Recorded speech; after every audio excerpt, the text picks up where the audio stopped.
The Copper Scroll of Qumran. The discovery of the Dead Sea Scrolls in the late 1940s ranks among archaeology's most extraordinary revelations, yet tucked among the parchment fragments and fragile papyri was one text unlike any other. It was not inked on skin or plant fibre at all, but engraved onto sheets of hammered copper. When scholars carefully split this corroded roll in the 1950s, they found not prayers, not hymns, not the apocalyptic visions of prophets, but what appeared to be a treasure map. The copper scroll listed dozens of hiding places, each describing weights of gold and silver, so vast that if true, the hoard would dwarf even the fabled treasures of King Solomon. Imagine the scene: cave walls bathed in lamplight, the brittle green surface of metal slowly opening like a long-locked vault. Instead of theology, the words spoke in practical terms. In the cistern of the courtyard, 40 talents of silver. Over 60 such entries unfurled, each precise, each tantalizing. For scholars used to the lofty language of Scripture, it felt like stumbling from a sermon into an accountant's ledger. The mainstream view has long been that the Copper Scroll relates to the Second Temple in Jerusalem, hidden caches from priests trying to protect sacred wealth before the Roman legions destroyed the city in 70 CE. Certainly, the timeline fits. Qumran, where the scroll was found, lay within the orbit of that turbulent world, and yet no treasure has ever been recovered from the locations described. Teams of archaeologists, adventurers, and even conspiracy theorists have scoured the Judean desert, poked through caves and wadis, mapped cisterns and courtyards, all returned with little more than dust and questions. There are quirks here that resist easy explanation. Unlike the other Dead Sea Scrolls, written in a sectarian style by what many believe to be Essenes, the Copper Scroll employs a blunt, almost bureaucratic Hebrew. Some scholars argue it reflects a completely different author group, perhaps temple officials themselves. Others have speculated that it was deliberately written in code, that the cistern is not really a cistern, that 40 talents may mask some symbolic meaning. And then there is the sheer improbability. The treasure described would amount to many tons of gold and silver, a staggering fortune for any society to bury in holes and leave unclaimed. Fringe interpretations abound. Some have linked the scroll to the mythical lost treasures of the First Temple, suggesting it might even conceal the whereabouts of the Ark of the Covenant. Others, less dramatically but still controversially, propose that it was never intended as a literal map at all, but as a kind of teaching device, a meditation on wealth perhaps, or even a parody. We should remember that not every ancient text is what it seems. Yet the allure remains strong. In recent decades, as technology improved, digital imaging has been used to refine the readings. A few new place names have been tentatively identified. Satellite mapping has helped explorers scan broader tracts of desert. Still, the treasure remains elusive. Scholars still debate whether the Copper Scroll describes real, physical wealth awaiting rediscovery, or whether it is a document of memory, preserving places and objects that were already lost when the scroll was engraved. What is undeniable is the human pull of the unknown. The Copper Scroll bridges two worlds, the sober discipline of archaeology and the timeless thrill of treasure hunting. It reminds us that ancient people too told stories of hidden riches, of loss, of hope. Whether buried hoards glitter somewhere beneath the sands, or whether the true treasure lies in the questions themselves, we may never know. And perhaps that is why this corroded sheet of copper still glows with mystery, like a promise from the past, just beyond reach. The Tartaria tablets. In 1961, a Romanian archaeologist named Nicolae Vlasa uncovered something small yet profoundly unsettling in the soil of Transylvania. The site, known as Tartaria, yielded 3 tiny clay tablets. Their surfaces bore markings, lines, crosses, geometric figures, and symbols that looked curiously like letters.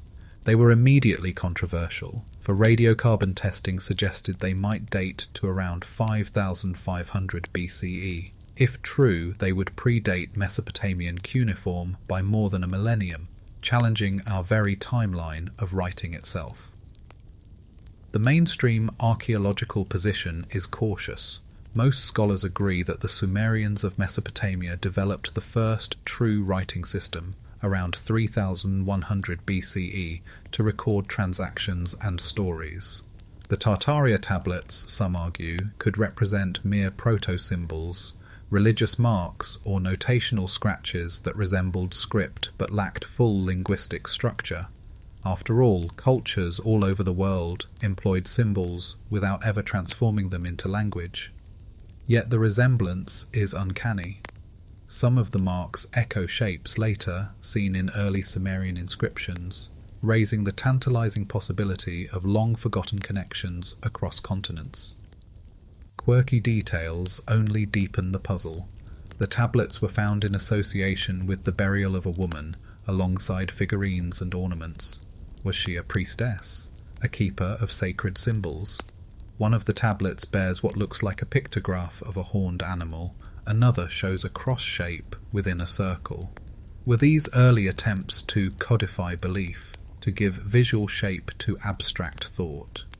Some fringe theorists have even called the discovery evidence of an advanced, old European civilization stretching across the Danube basin long before Mesopotamia rose.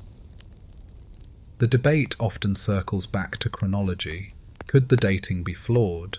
Some skeptics note that the bow nests buried alongside the tablets may have contaminated the sample, exaggerating their age. Others suggest the marks could be intrusive, scratched by later hands before being deposited. But even if the tablets were younger, their peculiar script would still demand explanation. They do not fit neatly into the catalogues of known alphabets. Scholars still debate whether these are indeed the world's oldest writing, a form of proto-script, or merely symbols without linguistic value. The lack of context, only 3 tablets, with no accompanying library or inscriptional tradition, leaves us stranded at the threshold of certainty. Unlike Mesopotamian clay archives or Egyptian hieroglyphic walls, we have no long corpus to compare, no grammar to tease out, no bilingual Rosetta Stone to rescue us. And yet, the idea lingers. What if writing was not born once, in one place, but in several scattered experiments across the globe? What if the people of the Danube basin, farming and burying their dead with ritual care, also experimented with inscribing thought into durable clay? If so, human history may be far less linear than we often imagine. The Tartaria tablets remain locked in glass cases today, their lines mute, their meaning unyielding. To stand before them is to feel the weight of possibility, the flicker of an ancient hand trying, perhaps, to leave a permanent mark upon time. Whether we call them proto-writing or simple symbols, they remind us that the urge to record, to communicate beyond the limits of voice and memory, has haunted humanity for thousands of years. And somewhere in those clay fragments lies a story that refuses to be silenced. The Sangsingdui masks. In the summer of 1986, farmers digging a trench in Sichuan province stumbled upon a pit that would rewrite China's past. Buried deep in the soil at Sangsingdui were hundreds of relics, broken and burned, as if deliberately entombed. Among them rose objects so strange they seemed to belong not to Chinese history, but to some alien pantheon. Massive bronze masks with staring eyes, some protruding in long tubular sockets, others sheathed in hammered gold. They were unlike anything previously known from the Shang or Zhou dynasties. Mainstream archaeology now recognizes Sangsingdui as the heart of a Bronze Age civilization flourishing between 1200 and 1000 BCE. Parallel to but distinct from the dynasties ruling the Yellow River Valley, the finds included weapons, trees cast in bronze, elephant tusks, and ritual vessels. Yet the masks dominate the imagination. One, with ears outstretched and pupils bulging in eerie cylinders, measures nearly a metre across. Their exaggerated features seem designed not for human faces, but for gods, or something stranger. Quirky details linger. Some masks once bore gold foil coverings, their gleam catching firelight in ceremonies we can only guess at. Others were found smashed, as if ritualistically killed before burial. The artistic style is utterly unique, geometric, abstract, and almost modern in its distortion. To the Western eye, they resemble cubist sculptures. To local legend, they echo tales of the mythic king Kan Kong, remembered for his protruding eyes. Could the masks be representations of such ancestral figures? Or were they intended as intermediaries to a spiritual world? The question of connections looms large. Scholars still debate whether Sangsing Dui developed in complete isolation, or whether distant trade routes carried ideas across Asia. How else to explain bronze casting technology so advanced, so different in style, yet equal in sophistication to anything in contemporaneous Mesopotamia? Some fringe theorists have leapt further, suggesting extraterrestrial inspiration. After all, the enormous eyes and strange proportions do not resemble any known human features. For others, the alien hypothesis is less compelling than the simple reminder. Civilizations can vanish from memory, their achievements erased, until an accidental spade strike recalls them to us. And indeed, Sangsing Dui did vanish. After around 1000 BCE, the culture collapsed. No historical texts mention its people. Their city faded into obscurity. Later dynasties in China's heartlands wrote volumes of history, yet said nothing of these mask makers with their luminous bronze gods. The reasons for the collapse are debated: earthquake, flood, political upheaval, or migration. Some evidence suggests the people moved toward Jinsha, another site nearby, where similar artifacts have been uncovered, but the silence in records is haunting. Standing before a Sangsing Dui mask today, its wide stare unblinking across 30 centuries, one feels watched by a mind we cannot quite fathom. They are not mere art objects, but emissaries from an erased culture. The delicacy of the bronze work, the precision of their casting, the sheer size of the masks, each testifies to a society both powerful and sophisticated, and yet we know almost nothing of its rulers, its language, its myths.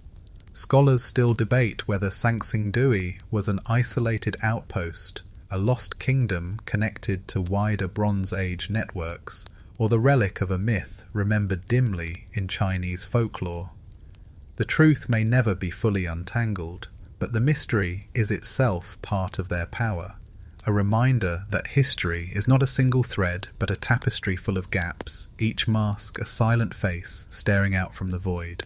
The Cockno Stone, in a quiet field near Glasgow, Scotland, lies a vast canvas, not of paint or ink, but of stone. First uncovered in 1887, the Cockno Stone measures nearly 42 feet across and is covered in hundreds of enigmatic carvings. Spirals, concentric circles, cup marks, stars, and interconnected lines ripple across its surface. To walk along its etched grooves is to wander through a prehistoric puzzle, older than the pyramids, perhaps dating back 5,000 years. Mainstream archaeology classifies these markings as cup and ring art, found across Europe from Spain to Scandinavia. Yet nowhere are they so dense, so complex, as here on the Cockno Stone. Scholars suggest they may have served ritual or territorial functions, perhaps maps of the heavens or symbols of community. The sheer number of carvings, over 90 spirals and 100 cup marks, suggests great labour and intention. But for what purpose? No written records accompany them. No clear link to burials or settlements has been established. Quirky details fuel imagination.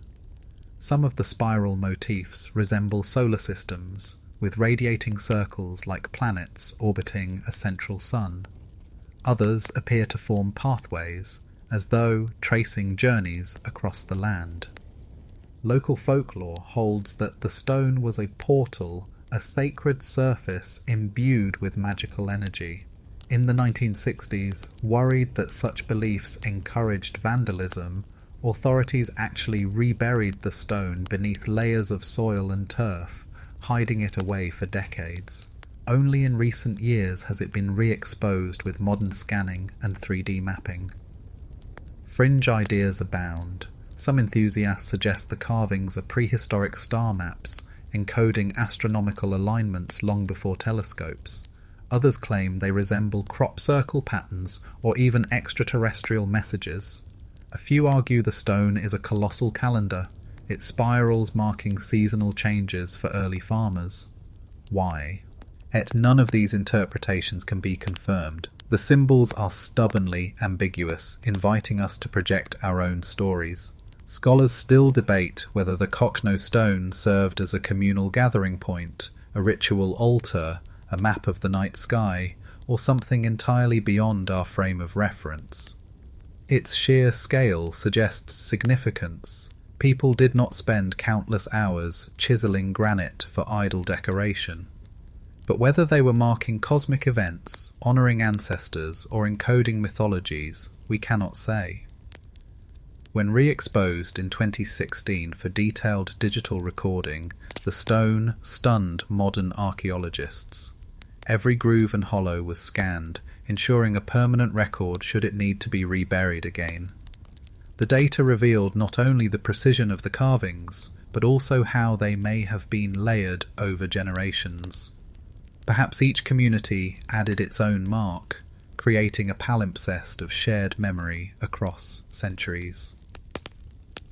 Standing before it, one feels the immensity of human imagination. The Cockno stone is silent, yet it hums with meaning. Each spiral whispers of a world where the boundary between earth and sky, myth and daily life, was porous and alive. Its grooves are threads in a language we cannot read, but instinctively sense was sacred. The stone reminds us that not all mysteries wait to be solved. Some are there to remind us that wonder itself is part of the human inheritance. The Ubaid Lizard People, in the parched soil of southern Mesopotamia, archaeologists excavating a village called Tel Al-Ubaid uncovered figurines, unlike any others in the ancient world. Dating to around 4000–5000 BCE, they depict humanoid forms with elongated heads, almond-shaped eyes, and slender bodies. But most striking are their reptilian features, pointed snouts, scaly textures, and even depictions of lizard mothers nursing human-like infants. These curious figures have been collectively dubbed the Ubaid Lizard People. Mainstream archaeology explains them cautiously.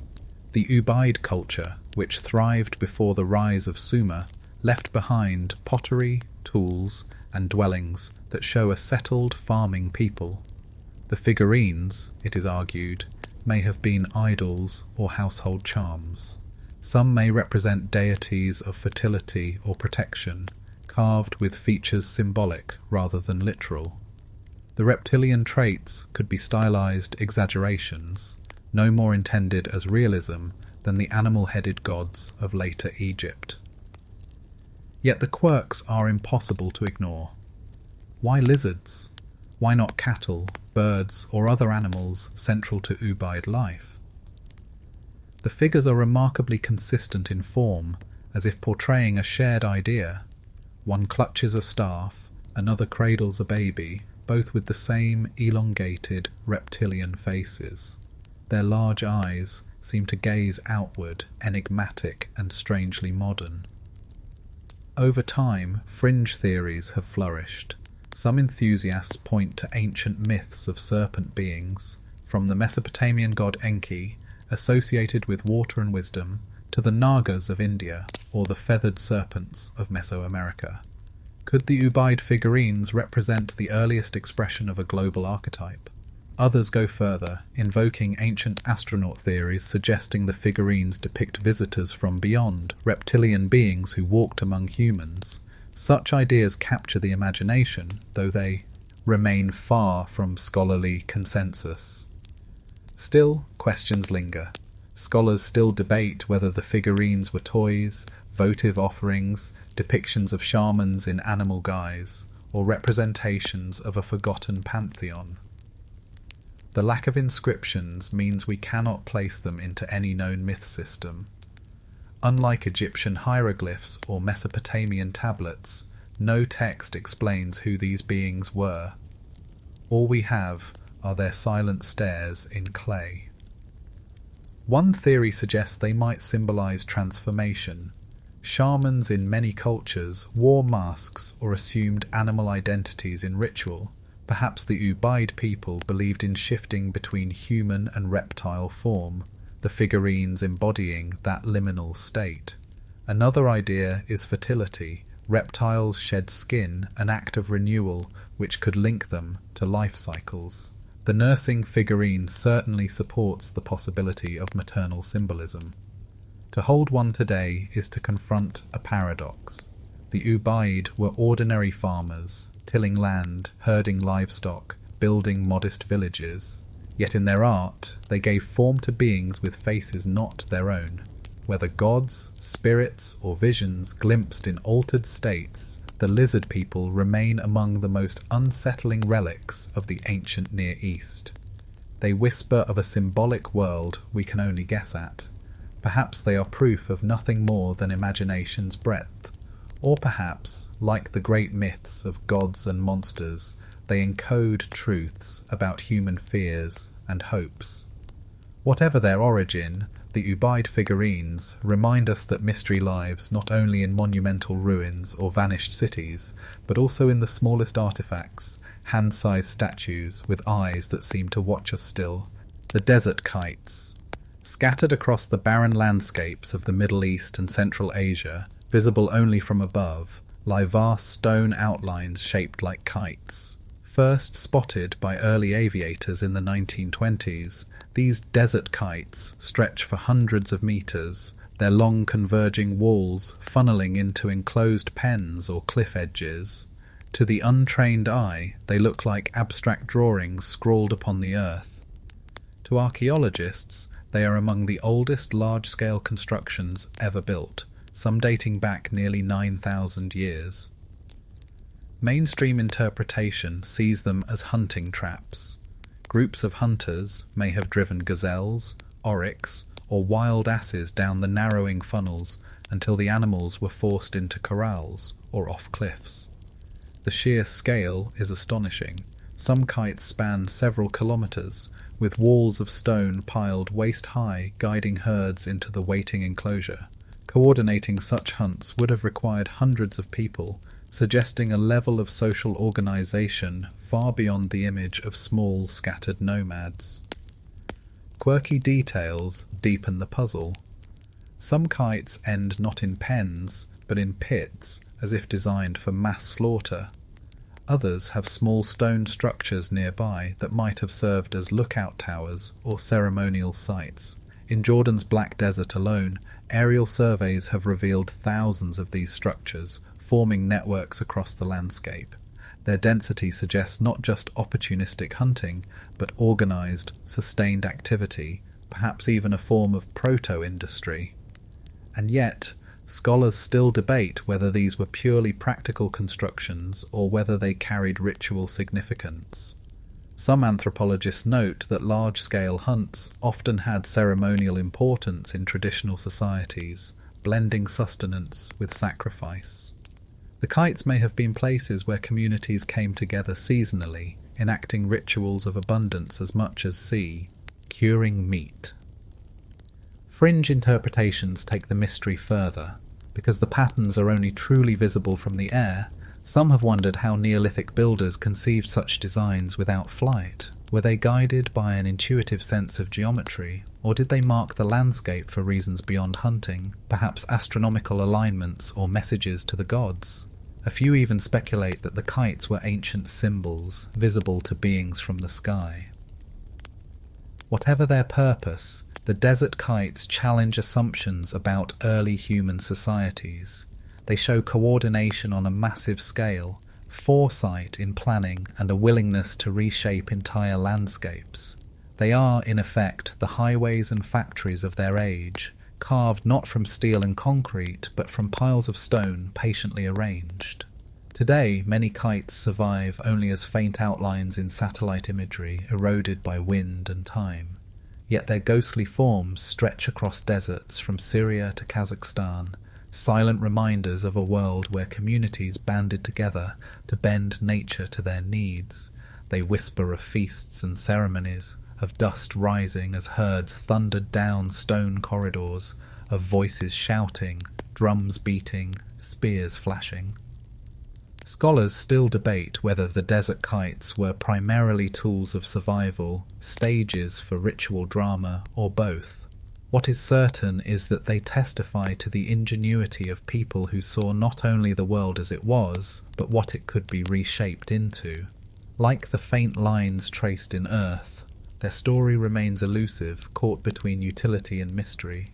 The Lothagam Pillar Site. On the western shore of Lake Turkana in Kenya, beneath the blazing equatorial sun, lies one of Africa's most enigmatic monuments.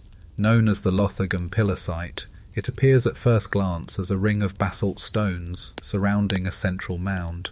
Yet closer study reveals something far more profound, a monumental cemetery over 5,000 years old, built by pastoralists who left behind few other traces of complex society. Mainstream archaeology views Lothagam as a communal burial ground. Excavations have uncovered the remains of more than 500 individuals, laid carefully within a central platform, some adorned with beads, ivory rings, and ostrich eggshell jewellery. Around them rise megalithic pillars of dark stone, dragged from distant outcrops and set upright against the horizon. The construction required immense labour, coordination and devotion, astonishing for a community without kings, palaces or cities. The quirky details make it all the more mysterious. Unlike later tombs of pharaohs or emperors, Lothagam shows no hierarchy. Men, women and children were buried together with equal care, their adornments distributed across the community. This was not a monument to elites, but a shared expression of identity. And unlike other monumental projects of the era, the site sits in an arid, unforgiving environment, far from fertile valleys or great trade routes. Why build such a massive structure here? Some scholars suggest that the pastoralists who roamed the Turkana basin used Lothagam as a gathering place. Herding communities, normally dispersed across the land, may have come together seasonally to honour their dead and reinforce social bonds. In this sense, the site served as both cemetery and community anchor, uniting people through ritual even without permanent settlements. But scholars still debate whether this was simply a burial site or something more. The megaliths could have carried astronomical meaning, their shadows aligning with seasonal markers. The platform may have been a stage for ceremonies, dances or initiations, and the beads, thousands of them, crafted with precision, hint at symbolic economies of exchange. In a world before writing, the stones and ornaments may have spoken the language of belonging. Fringe interpretations take a bolder leap. Some argue that the pillar site suggests a forgotten stage of African prehistory, where sophisticated cultures left monumental works yet little else, erased by shifting climate and time. Others see echoes of a broader pattern, that humans everywhere, from Stonehenge to the Andes, felt compelled to raise megaliths as beacons between earth and sky. The Lothagam Pillar Site is unique precisely because it resists the usual narrative. It was not built by kings for power, nor by empires for glory. It was crafted by herders who valued memory, community, and ritual enough to move mountains of stone. and then, after centuries of use, it was abandoned. The pastoralists moved on. The desert reclaimed their gathering ground. Today, the basalt pillars still stand, jagged against the pale horizon. To stand among them is to feel the weight of thousands of lives bound together across generations. We may never know the songs sung here, the rites performed, the tears shed, but we know this. 5,000 years ago, in a harsh corner of Africa, people built a place to remember. And the stones, silent yet enduring, still hold that memory for us. The Klerksdorp spheres. Deep in the mines of South Africa's northwest province, workers began finding curious objects in the 1970s. Perfectly round metallic spheres, some etched with faint grooves around their equators, emerged not from human workshops, but from seams of pyrophyllite rock estimated to be 3 billion years old. Known as the Klerksdorp spheres, they quickly became a focus of fascination and controversy. Mainstream geologists explain them as natural concretions. Over vast stretches of time, mineral deposits can form spherical shapes under pressure, and grooves can result from natural layering or erosion. Such manganese nodules are not unknown in geology. They form at the bottom of oceans even today. Yet the Klerksdorp examples are remarkable for their symmetry, some balanced so perfectly they could almost pass for machined objects. A few are small enough to fit in the palm, others are several centimetres across. Quirky details keep the debate alive. One sphere reportedly spun on its axis inside a museum case, leading to claims of mysterious internal balance. Others display hardness that seems unusual for their matrix stone, surviving intact while surrounding rock crumbled away. And the most famous detail, the straight grooves running around some spheres, make them look uncannily like manufactured artifacts, as though someone long before humans carved them with precision tools. Fringe theories, of course, abound. Some enthusiasts argue they are out-of-place artifacts, proof that advanced technology existed on Earth billions of years ago. Others go further, suggesting they are remnants of alien visitors, abandoned like marbles in ancient strata.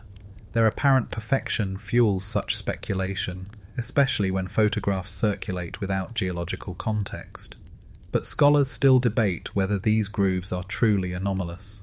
Some geologists note the scissor at natural crystal growth and sedimentation can produce such banding, especially in pyrophyllite deposits subject to intense pressure. What looks machined may in fact be the artistry of geology itself, working at a timescale we can scarcely imagine.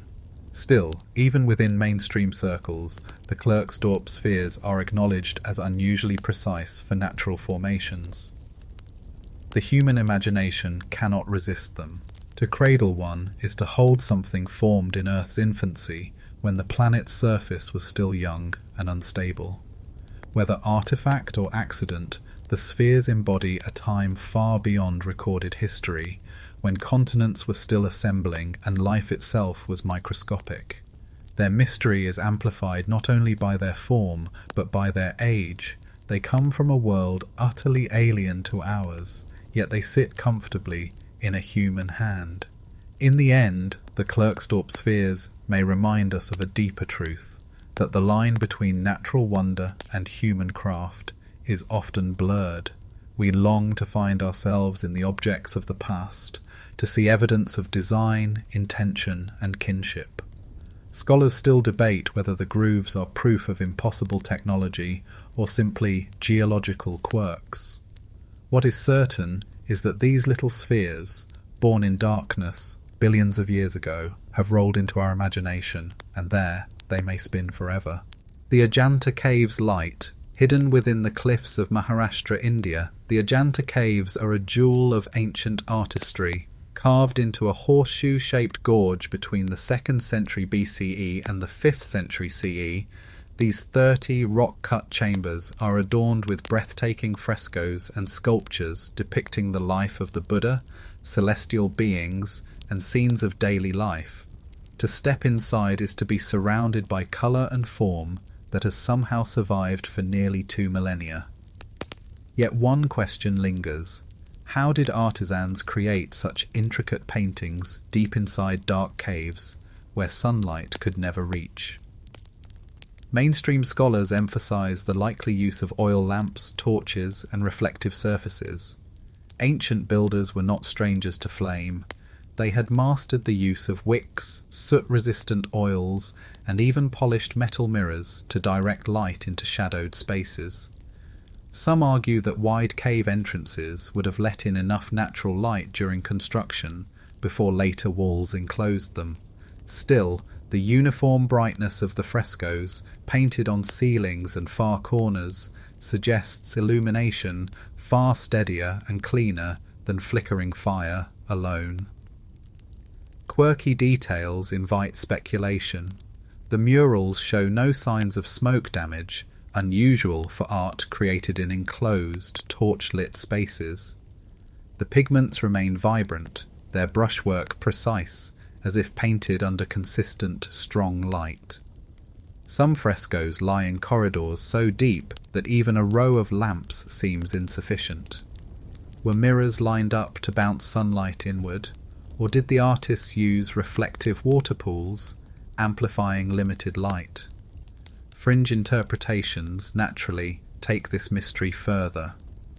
Some claim the Ajanta artisans harnessed a lost lighting technology, perhaps an early form of crystal lamp or natural chemical illumination. Comparisons are often drawn to similar questions around the Egyptian pyramids, where hieroglyphs were carved deep within shafts, without clear evidence of soot. A few speculative voices even whisper of ancient electricity, though no direct evidence supports such claims.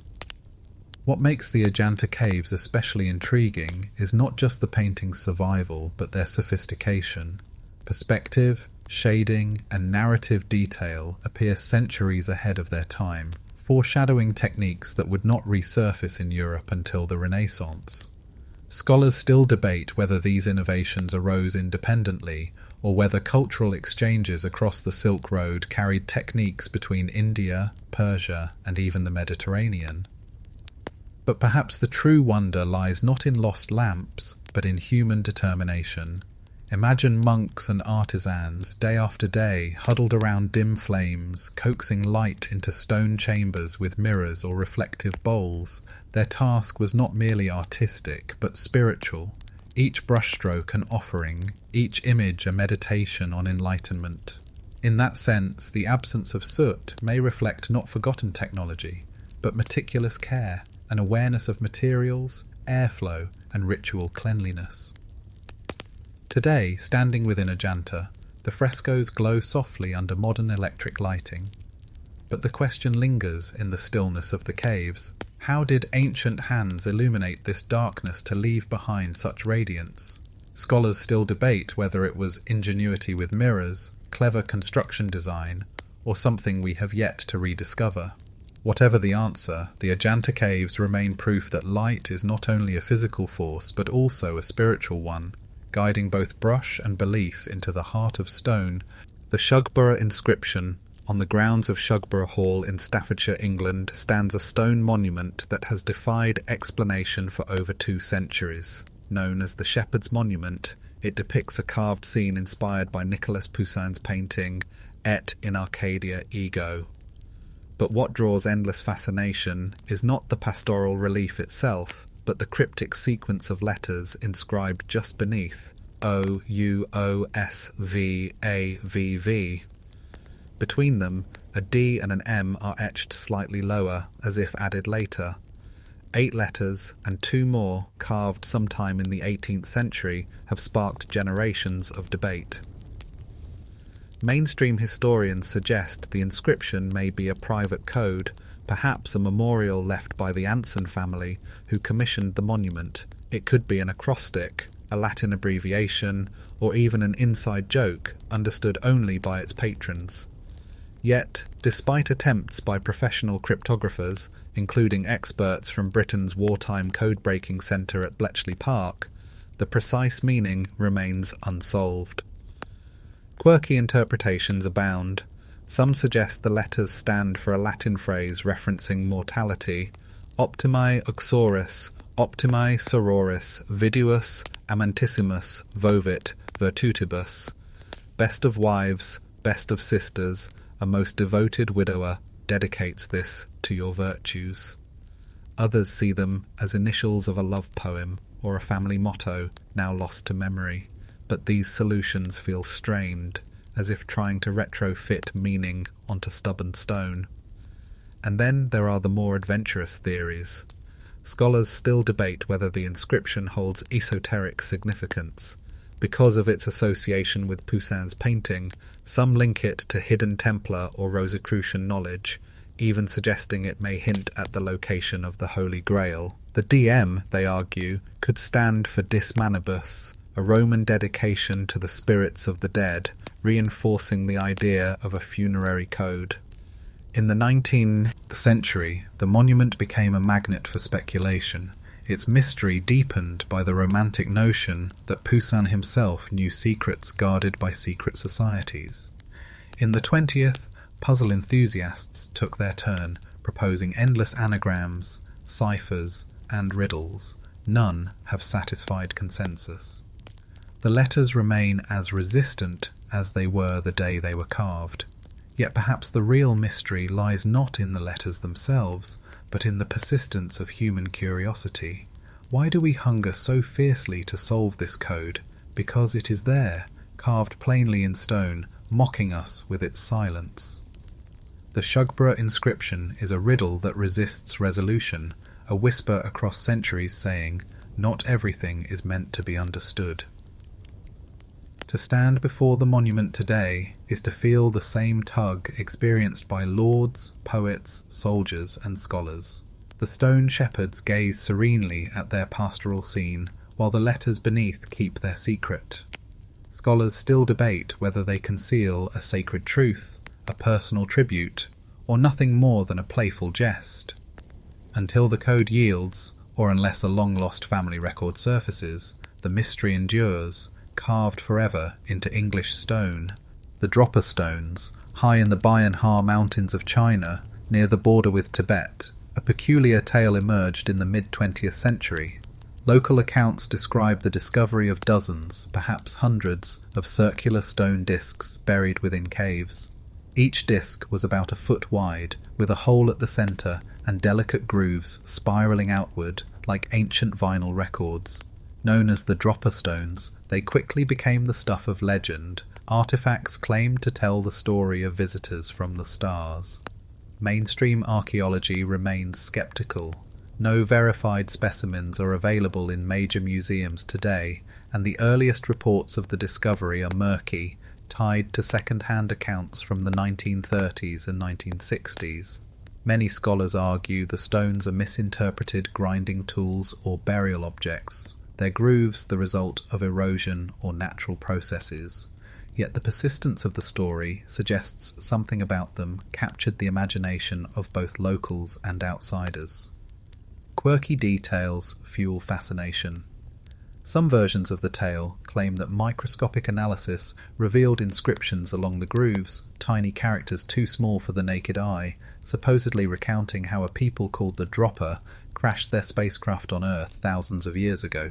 Others describe unusual metallic content in the stones, making them unlike ordinary rock. And one report insists that a few discs, when spun or struck, emitted vibrations or humming tones, as if designed to resonate. The lore surrounding the dropper stones spread quickly into fringe circles. Ancient astronaut theorists seized on them as proof of extraterrestrial contact, linking them to global myths of sky beings and star travellers. For some, the spiral grooves resembled not writing but recordings, as though the discs were primitive data storage devices left behind by otherworldly visitors. The idea of ancient records encoded in stone still surfaces in popular retellings today. Yet scholars still debate whether the dropper stones ever truly existed in the way described. Were they genuine artifacts, later sensationalized beyond recognition? Were they a journalistic hoax that spiraled into legend? Or could they be mundane archaeological finds, objects of ritual or utility miscast by rumor and exaggeration? The absence of verifiable samples makes conclusions impossible. But perhaps the greater significance lies not in whether the dropper stones are alien records, but in what the story reveals about us. Humans have always sought connection with the stars. From petroglyphs to pyramids, we have gazed upward and woven myths of descent and contact. The dropper stones embody that yearning, physical tokens of a story we want to believe, that we are not alone, that others once walked among us, leaving behind messages for those who would listen. Whether hoax, misinterpretation, or authentic enigma, the dropper stones endure as symbols of mystery. They remind us how easily history blends with legend, how artifacts can become vessels for dreams larger than themselves. In the grooves of those phantom discs, we hear not only the echo of stone, but the resonance of human imagination, spiralling ever outward like a record still waiting to be played. The Baltic Sea Anomaly. In the summer of 2011, a Swedish diving team known as Ocean X was sweeping the floor of the northern Baltic Sea with sonar when their equipment captured something extraordinary. At a depth of nearly 300 feet lay a massive formation, roughly 60 meters across, with a shape so startling it immediately ignited headlines. A disc-like structure resembling a crashed spacecraft. Photographs and sonar images spread quickly online, and the Baltic Sea Anomaly was born. Mainstream scientists were cautious from the beginning. Geologists pointed out that the Baltic seabed is full of glacial deposits, boulders, ridges, and moraines left behind by the last ice age. They suggested the anomaly could simply be an unusual rock outcrop, sculpted by natural forces. Yet even in this conservative view, its form is undeniably peculiar. Early sonar pictures seem to show straight lines, right angles, even a stair-like descent. The quirky details added fuel to speculation. Divers reported that their electrical equipment malfunctioned near the site, as though the object emitted some strange interference. Some claim the structure had a long runway leading up to it, while others described its surface as unusually smooth, with marks resembling scorch patterns. One diver even said it reminded him of the Millennium Falcon from Star Wars. Fringe interpretations leapt to the fore. Ancient astronaut enthusiasts suggested it was the remains of a crashed UFO, preserved for millennia under the sea. Others proposed it might be a forgotten human structure, a Stone Age ceremonial site, or even a submerged fortress. Comparisons were drawn to Yonaguni in Japan, another underwater formation with an ambiguous origin. Yet scholars still debate what exactly lies at the bottom of the Baltic. Geological surveys have suggested that the formation may be basaltic rock shaped by glaciers, BT. The seabed in that region is not known for such deposits, raising further questions. And while samples have been retrieved, they have proven inconclusive, some showing common rock, others hinting at unusual mineral compositions. The difficulty of investigation has only deepened the mystery. The Baltic Sea's low visibility, cold waters, and heavy silt make detailed exploration treacherous and costly. The Ocean X team, lacking resources for full excavation, has shared limited images, fueling accusations of exaggeration or secrecy. Critics argue that sensationalism keeps the legend alive more than evidence, yet each blurry sonar scan seems to whisper of something artificial, something waiting. In the end, the Baltic Sea anomaly remains suspended between geology and imagination. It may be nothing more than a strange boulder, sculpted by time, or it may be a relic of human or even non-human design, hidden in the deep silence of the sea. Scholars still debate whether future expeditions will solve the puzzle or whether the object will remain there indefinitely, a ghostly presence on the seabed inviting endless speculation. What cannot be denied is the power of mystery. For thousands of years, the sea has been a realm of monsters, legends, and lost civilizations. The Baltic anomaly fits into that long tradition. Perhaps it is natural, perhaps not, but in our minds it sails perpetually between science and story, like a ship adrift in the fog of the unknown, the plain of jars. Across the misty uplands of Laos, scattered over valleys and hillsides, stand thousands of megalithic stone vessels. Some are small enough to be embraced by two arms, others are massive, towering over the height of a person and weighing several tons. This is the Plain of Jars, an archaeological enigma as haunting as it is grand. The jars, numbering over 2,000 across multiple sites, are hewn from solid rock, yet no one knows with certainty who carved them, when precisely, or why. Mainstream scholarship places their origin around 500 BCE to 500 CE, crafted by an Iron Age culture about which we know little. The jars appear to have been connected to funerary rituals. Excavations have uncovered human remains, beads, and ceramic fragments nearby, suggesting they may have served as burial urns or secondary mortuary containers. In this view, the vessels were not for water or food, but for the dead. The quirky details, however, invite wonder. Some jars are over 3 meters tall, their weight estimated at more than 14 tons. Transporting and shaping such monoliths would have required immense labour, yet the culture that built them left no written records and few other monumental works. Many jars sit far from quarries, raising the same questions that hover over sites like Easter Island or Stonehenge. How were they moved?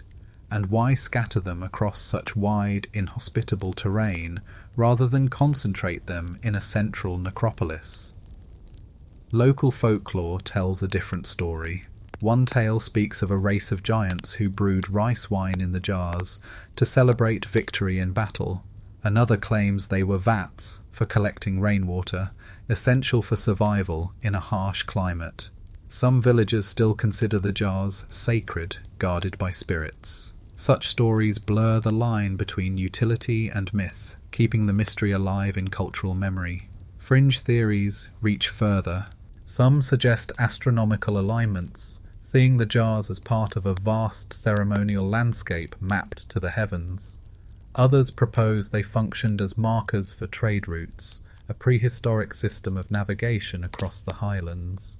A few even speculate they were energy-conducting devices, part of a forgotten technological system, though evidence for such claims remains absent. What is certain is the eerie atmosphere of the Plain of Jars today. Many sites remain scarred by a far more recent history. During the Vietnam War, the region was heavily bombed, leaving unexploded ordnance scattered among the ancient stones. This tragic overlay of modern destruction on prehistoric enigma only deepens the poignancy of the site. Scholars still debate whether the jars were singularly funerary, multi-purpose, or symbolic in ways we cannot yet decode. Their sheer number, size, and dispersion suggest a culture that invested enormous effort in creating a landscape of memory. To stand among them is to feel the silence of centuries, the presence of lives both ordinary and extraordinary, now reduced to stone. The Plain of Jars resists easy explanation. Were they tombs, toasts, or something more cosmic? All we know is that across Laos's high plains, giant vessels keep watch, empty, enduring, and enigmatic, reminders that even the simplest of shapes, repeated across the land, can carry mysteries as deep as any pyramid. The London Hammer. In 1936, near the small town of London, Texas, a curious object emerged from a lump of stone. A couple exploring the area picked up what appeared to be a piece of rock with wood protruding from it. when the concretion was later broken open, it revealed something startling: a hammerhead of iron with part of its wooden handle still intact, seemingly encased in rock dating back many millions of years. This object would come to be known as the London Hammer, and it has puzzled minds ever since. Mainstream geologists argue that the hammer itself is likely from the 19th century, a miner's or settler's tool that became encased in a concretion of minerals. In humid environments, minerals like calcium carbonate can harden around objects in decades, forming stone-like matrices that appear ancient but are geologically young.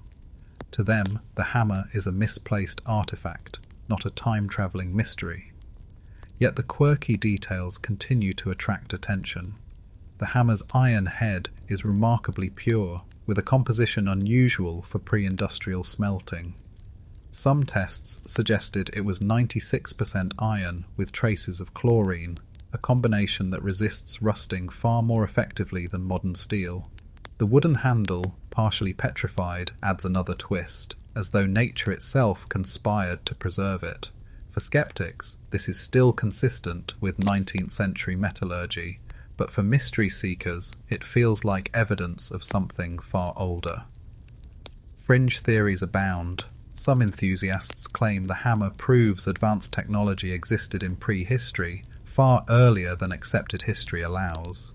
Others tie it to out-of-place artifacts that supposedly reveal lost civilizations or even ancient visitors. For them, the London Hammer is no accident but a relic of forgotten ingenuity.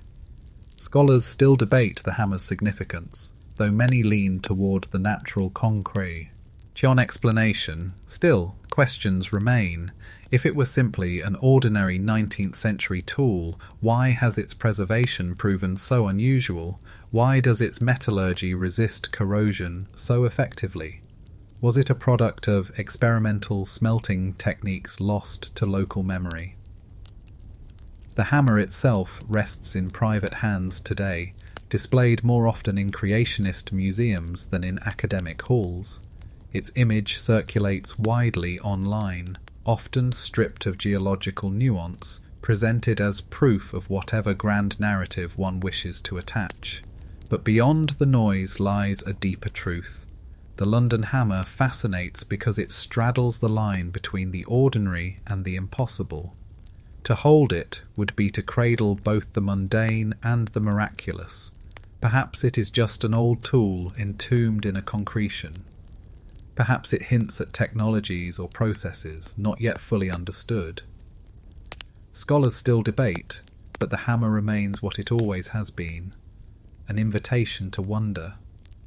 Encased in stone, it is a symbol of our desire to chip away at mystery itself, hoping that when the rock splits open, the truth will gleam inside. The Tekaxic-Calixtlahuaca head. In 1933, archaeologist José García Payón was excavating a burial site near Tekaxic-Calixtlahuaca, a pre-Columbian settlement in central Mexico.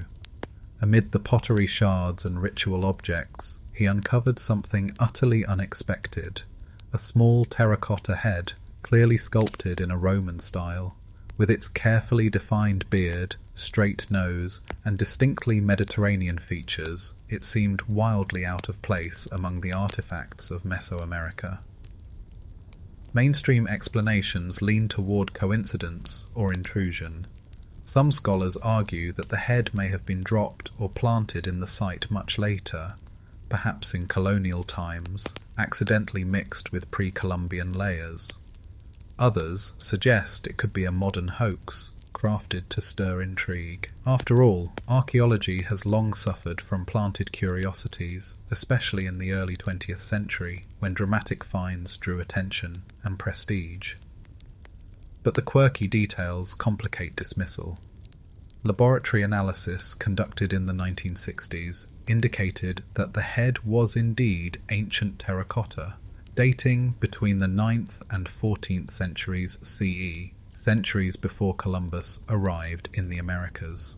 Its style, however, remains distinctly Roman, echoing artifacts from the Mediterranean world of over 1,000 years earlier. How could such an object have found its way into a Mexican burial site?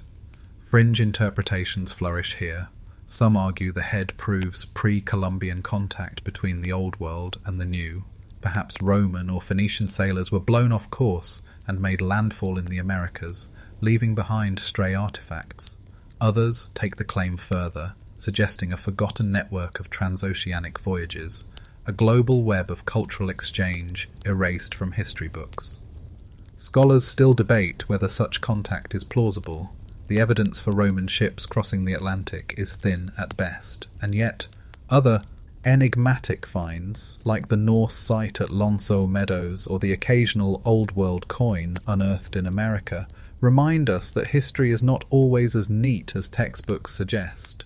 Could one or two adventurers have stumbled upon foreign shores, their presence leaving only faint traces?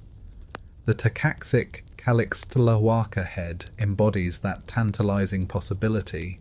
If genuine, it hints that human movement across oceans may have been more complex, more accidental, and more interconnected than we often assume. Or it may simply be a misplaced curio, carried to Mexico in colonial times and accidentally deposited in an older layer of earth. Today, the little head sits in Mexico's National Museum of Anthropology, gazing silently from its display case. Its beard, its nose, its unmistakably Roman expression continue to provoke whispers.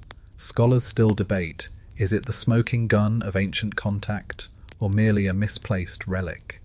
For now, the clay face remains inscrutable, staring at us from across both centuries and oceans, an ambassador from a story we cannot yet tell. The Sajama Lines, high on the Andean plateau of western Bolivia, in the shadow of the snow-capped Sajama volcano, lies one of the world's largest, yet least known geoglyphic landscapes. Stretching across more than 20,000 square kilometers, faint straight lines crisscross the earth, some extending for 10, 15, even 20 kilometers in a single, unbroken stretch. Collectively known as the Sajama Lines, they form an immense web of paths etched into the arid ground. Seen from above, the plateau resembles a canvas of fine scratches, deliberate yet bewildering. Mainstream archaeology suggests the lines were ritual pathways carved over centuries by indigenous Aymara-speaking peoples. By scraping away the sun-darkened surface stones to reveal lighter soil beneath, they created enduring marks visible for millennia. Many of the lines connect shrines, villages, and sacred sites, suggesting they were used for processions, pilgrimages, or ceremonial routes. Yet no written records survive to explain their purpose. The quirky details astonish even seasoned researchers. Unlike Peru's famous Nazca lines, which form animals and symbols, the Sajama network is overwhelmingly linear, tens of thousands of lines running with uncanny precision across rugged terrain. They cut over hills, through valleys, and across streams, rarely deviating from their course. Some intersect in star-like nodes, creating hubs that may have held special significance. Remarkably, the lines remain straight even across uneven ground, a feat requiring careful alignment across vast distances without modern surveying tools. Fringe interpretations add more intrigue. Some propose that the lines were giant maps or astronomical markers, linking sacred mountains in a landscape-scale cosmology. Others suggest they were energy pathways, part of an ancient Earth grid known to prehistoric peoples worldwide. A few more imaginative theories even frame them as landing strips for extraterrestrial craft, though the uneven Andean plateau would be ill-suited to such use. Scholars still debate the scale of coordination required. Were these lines the work of a centralized authority directing labor over centuries, or did local communities contribute piecemeal, each adding their own paths until the plateau became a palimpsest of devotion? Radiocarbon dating of nearby shrines suggests the tradition may have endured for more than a millennium, blending continuity with gradual transformation. Walking the Sajama lines today, one feels the pull of both sky and earth. The air is thin, the landscape barren, yet the lines persist, leading onward toward distant horizons. Pilgrims may once have traced these routes barefoot, carrying offerings, their movement itself a form of prayer. Each step wore the earth, each procession carved memory into soil. Modern mapping with drones and satellites has revealed the astonishing density of the network. Over 16,000 individual lines have been catalogued, though many more await discovery. And yet, for all our technology, the meaning of the design eludes us. Why so many? Why so straight? Why here, at the foot of Sajama? Scholars still debate whether the lines were expressions of religious devotion, territorial markers, or a way to inscribe cosmic order onto the land itself. Whatever their origin, the Sajama lines endure as a monumental expression of human intent. They are not art in the conventional sense, nor roads in the practical sense, but something in between, a geography of belief. And like the mountain that looms above them, they stand as reminders of mystery carved into stone, visible to those who look not just with eyes but with imagination. The Honjo Masamune. Among the treasures of Japan's feudal age, none loomed larger in legend than the Honjo Masamune.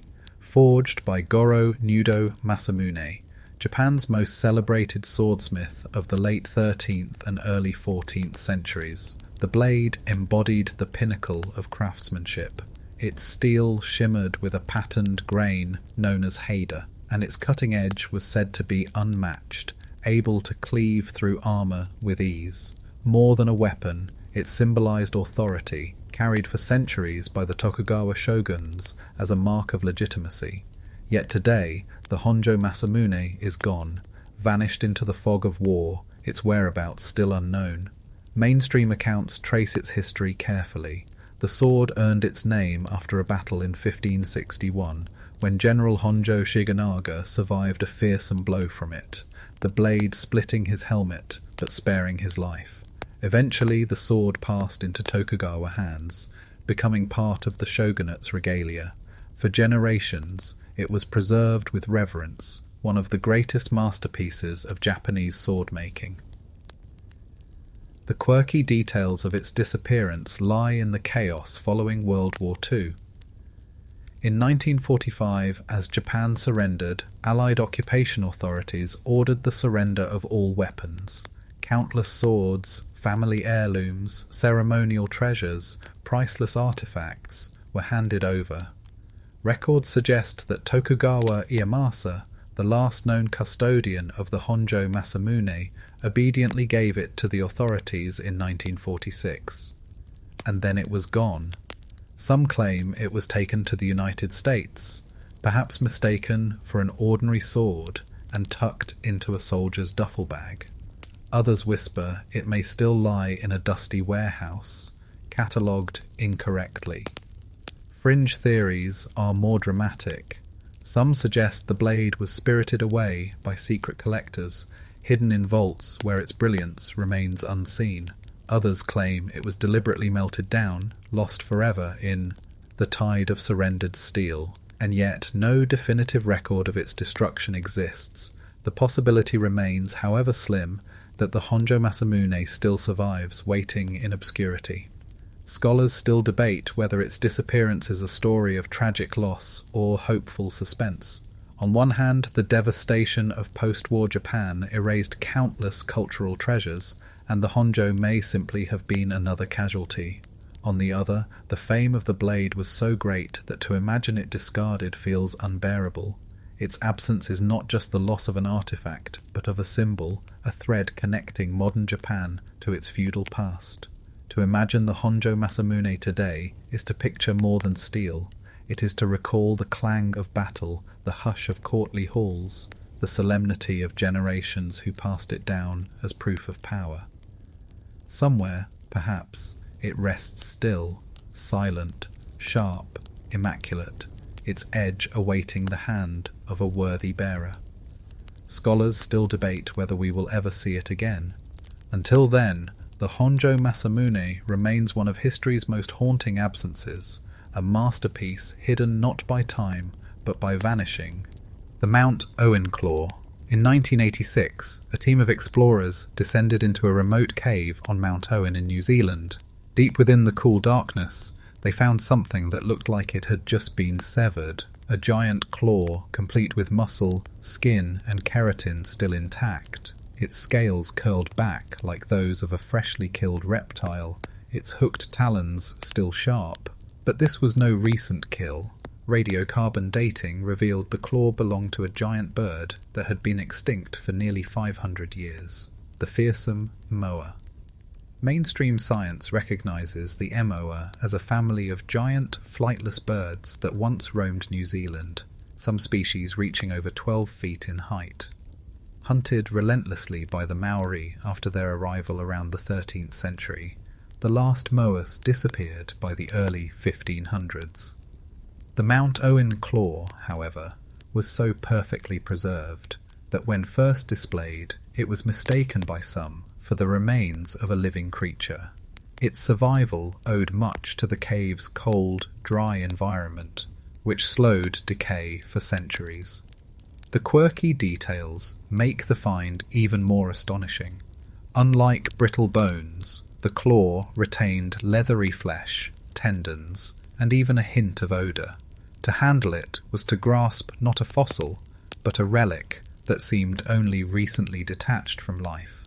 Some speculated whether isolated moas might have survived longer than believed, perhaps hidden in remote valleys until far more recently. After all, the claw looked as though it belonged to a creature that had perished only years before. Fringe theories sprang up quickly. Some enthusiasts whispered of cryptid sightings, claiming large, mysterious birds had been glimpsed in the New Zealand wilderness. Others connected the claw to tales of the legendary puakai, a giant man-eating bird of Maori mythology, suggesting the find proved the myth rooted in fact. A few even indulged in wild conjectures about creatures sent, ill-lurking unseen, hidden from modern science.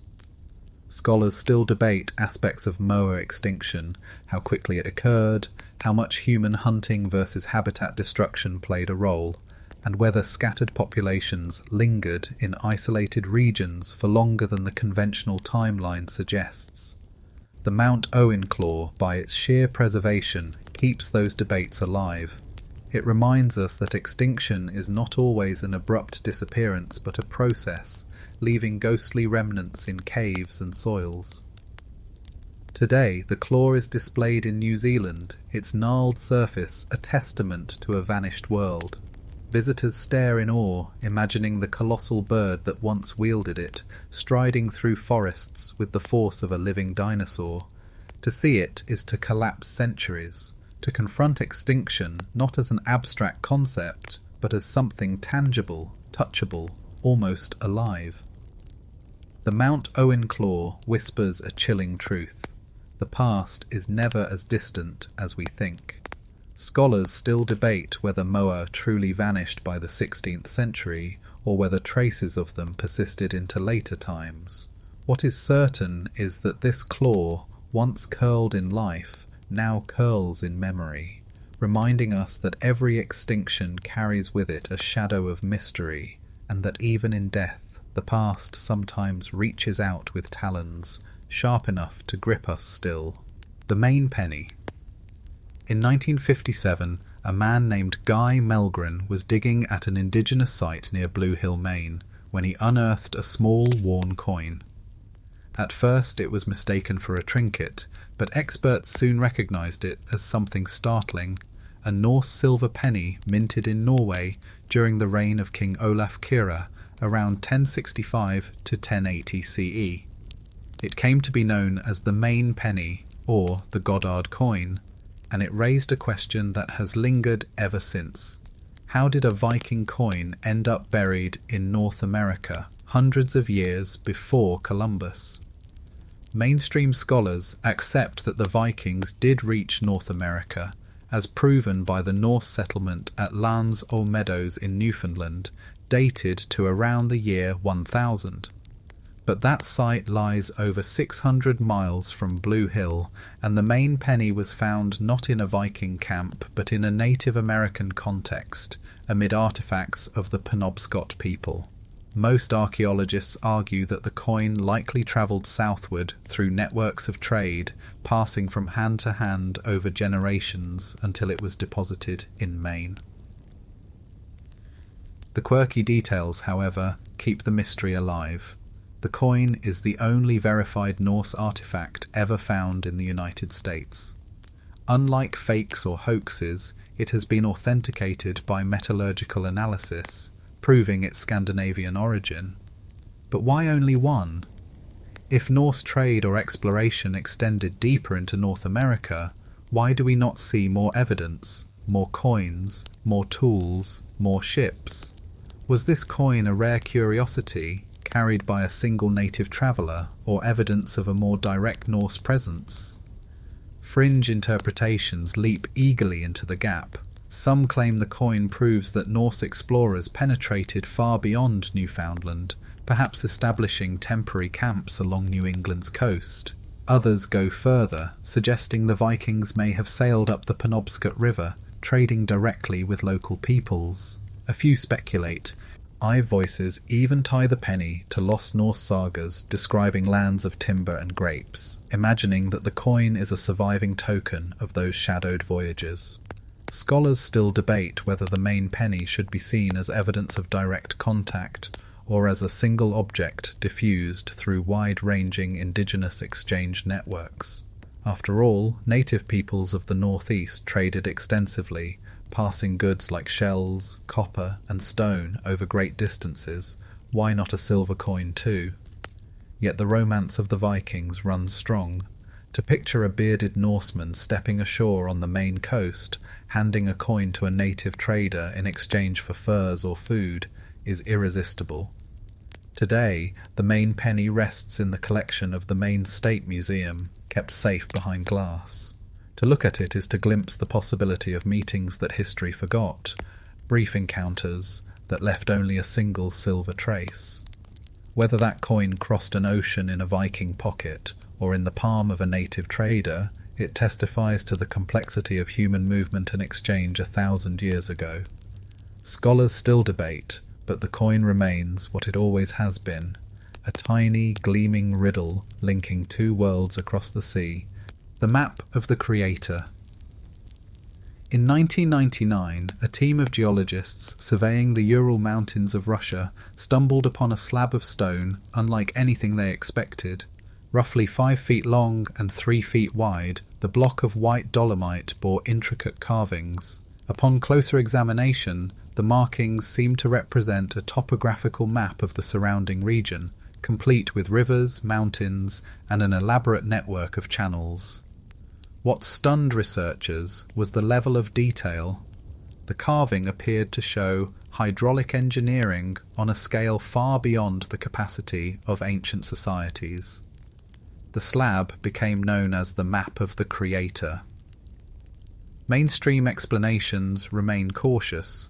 Some argue that the slab may be a natural formation, with fractures and veins that only resemble artificial markings.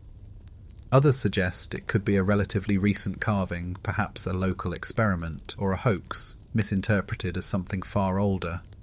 Precise dating has proven difficult, leaving its true age uncertain. Yet some early tests suggested it could be tens of thousands of years old, which only deepened the mystery. Quirky details fuel intrigue. Embedded within the slab are tiny fossilized shells, consistent with a great age, yet their alignment with the carved grooves raises eyebrows. The channels depicted on the slab, if indeed they are man-made, would represent a scale of water management rivaling modern projects. Some researchers noted that the supposed map seemed to show glacial features consistent with the region's prehistoric landscape, as if whoever made it had access to a bird's-eye view thousands of years before aircraft or satellites. Fringe interpretations quickly embraced the find. Some claim it is literal proof of advanced prehistoric technology, perhaps even evidence of an ancient civilization now forgotten. Others go further still, arguing that the map of the Creator could not have been made by humans at all, but by extraterrestrial visitors charting the Earth long before recorded history. The phrase itself, of the Creator, was coined by a Russian researcher, reflecting the awe and bewilderment the artifact inspired. Scholars still debate whether the slab is a genuine archaeological mystery, a misinterpreted natural object, or even a modern fabrication. Its remote discovery site and the scarcity of follow-up studies have left it hovering in obscurity, far from the rigorous scrutiny applied to more famous enigmas. Yet it persists in fringe literature as a tantalizing clue to hidden histories, often cited alongside maps like the Piri Reis chart that seem to depict lands unknown in their time. To imagine the slab as genuine is to picture a civilization capable of surveying landscapes from above, rendering them in stone for purposes we cannot guess. Was it a tool for engineers, a ceremonial depiction of sacred geography, or a relic of something stranger still? Or is it simply a coincidence of geology, a pattern of cracks mistaken for design? Today, the map of the Creator remains one of those enigmas balanced between science and legend. Scholars still debate whether it is artifact or accident, masterpiece or mirage. But even in uncertainty, it embodies something powerful, the human impulse to see meaning in stone, to glimpse the possibility that we are walking atop the footprints of worlds we have yet to uncover. The Longyu Caves. In 1992, in the quiet village of Longyu in China's Zhejiang province, a farmer drained a pond that had filled a depression for generations. To everyone's astonishment, the water revealed the mouth of an immense man-made cavern. Further draining revealed not one but dozens of such caverns, each carved into solid sandstone with astonishing precision. Collectively, these became known as the Longyu Caves, an architectural mystery of staggering proportions. Mainstream archaeologists agree the caves are at least 2,000 years old, based on stylistic clues, though no texts, records, or oral traditions mention their creation. Each chamber is vast, some more than 30 meters high, with straight walls and uniform patterns carved into every surface. Together, they represent an excavation of millions of cubic feet of stone, carried out with methods we still do not fully understand. The quirky details defy simple explanation. Every surface is covered with parallel chisel marks, as if made deliberately decorative, not just functional. The caves contain towering pillars left to support their ceilings, carved staircases, and smooth walls without rubble piles left behind. How the ancient builders removed such quantities of rock, and where they put it, remains unknown. Even more puzzling, despite their immense scale, no signs of habitation, no soot, no pottery, no tools have been found inside. Fringe theories have blossomed. Some suggest the caves were underground palaces, sanctuaries for emperors, or massive storage vaults. Others see them as astronomical observatories, their acoustics and geometry reflecting cosmic symbolism. Still others speculate they were the product of a lost civilization, their purpose erased from memory. A few even claim the uniform patterns on the walls suggest advanced machinery, far beyond the reach of ancient Chinese technology. Yet scholars still debate what role the caves truly served. Could they have been quarries, their stone carted away to build structures that no longer survive? Or were they ceremonial spaces, created as temples but never used? The absence of historical mention is especially baffling.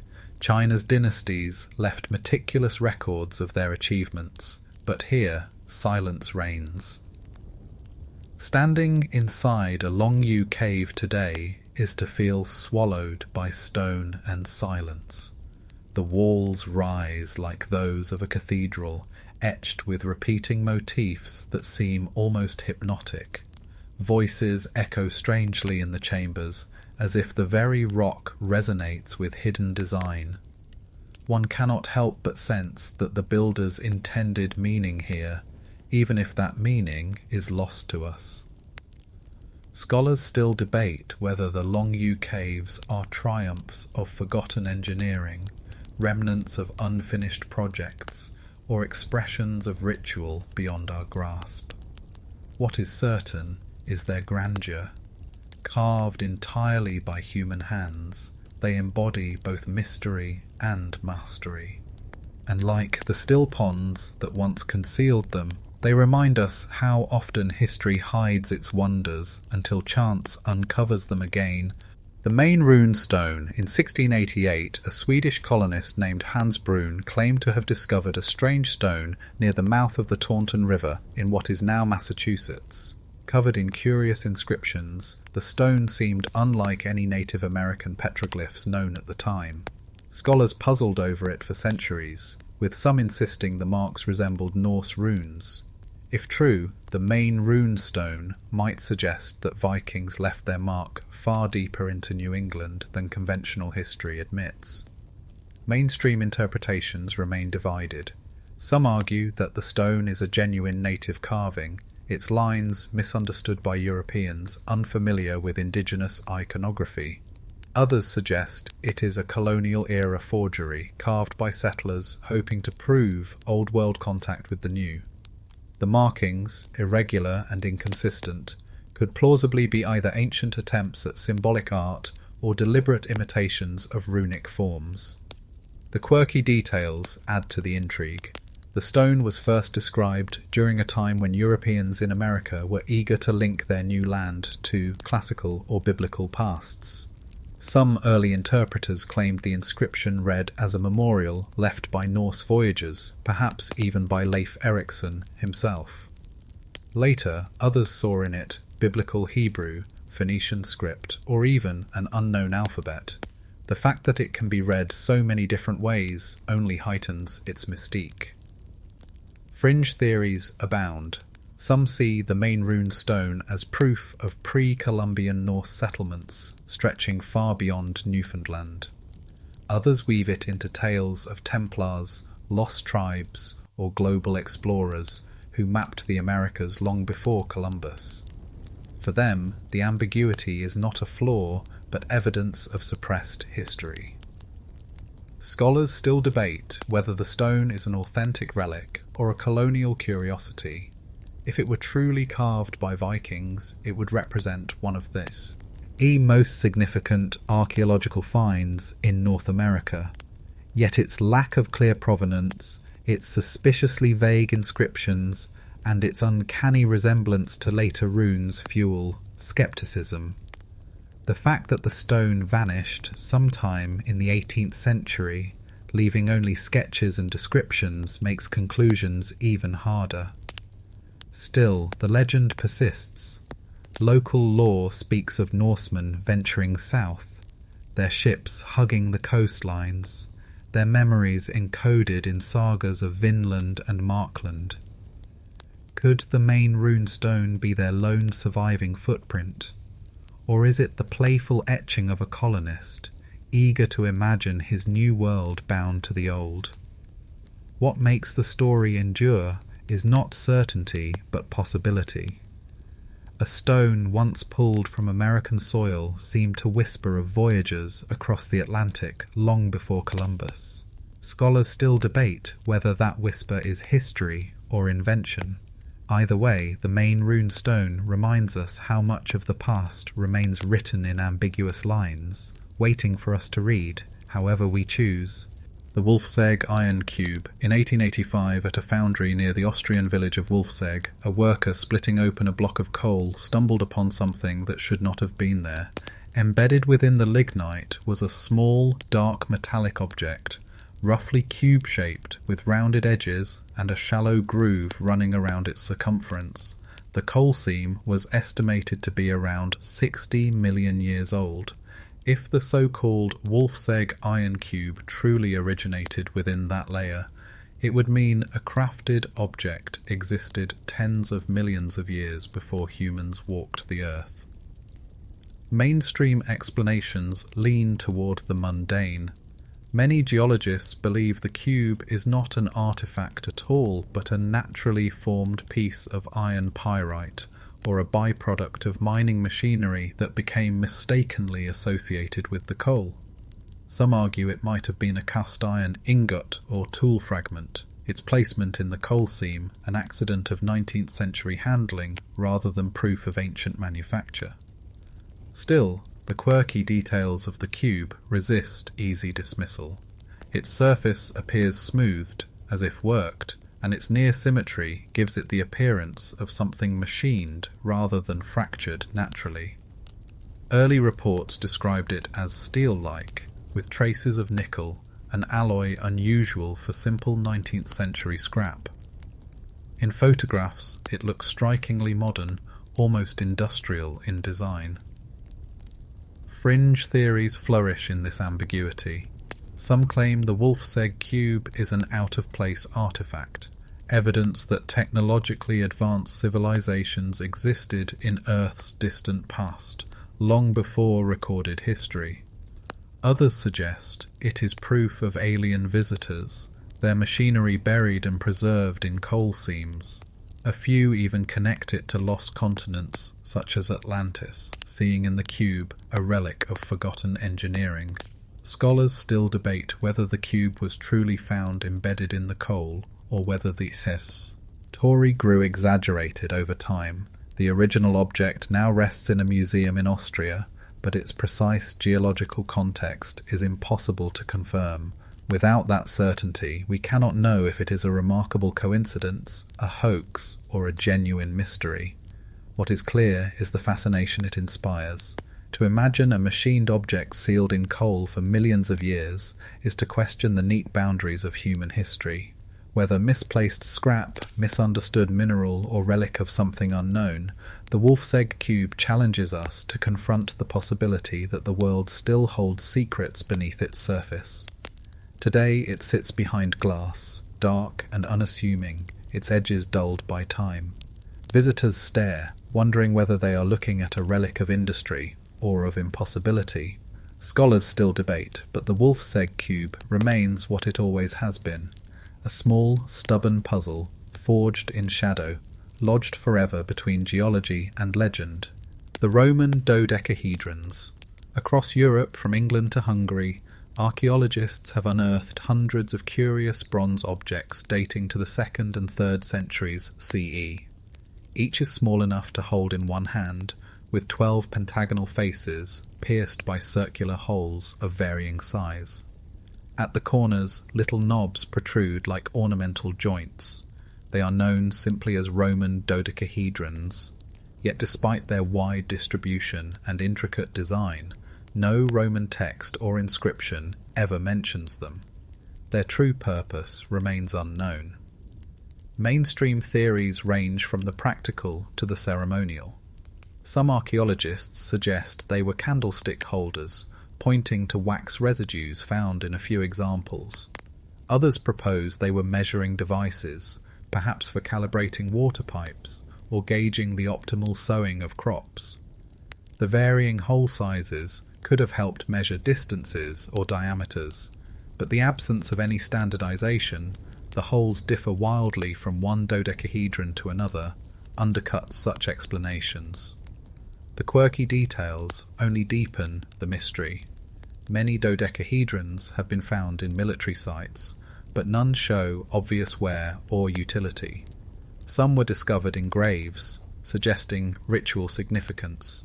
Their craftsmanship is precise, yet too inconsistent for a single technical function, and their geographic spread is puzzling.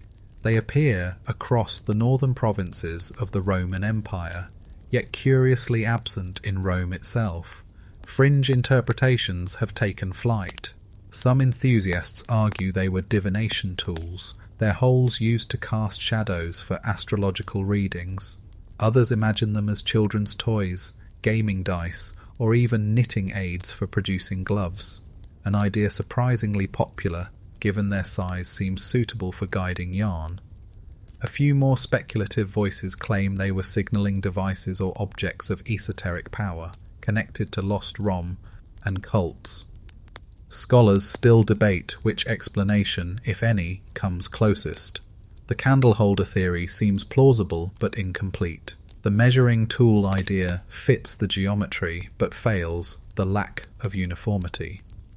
The ritual object hypothesis resonates, yet without inscriptions we cannot anchor it to known Roman practices.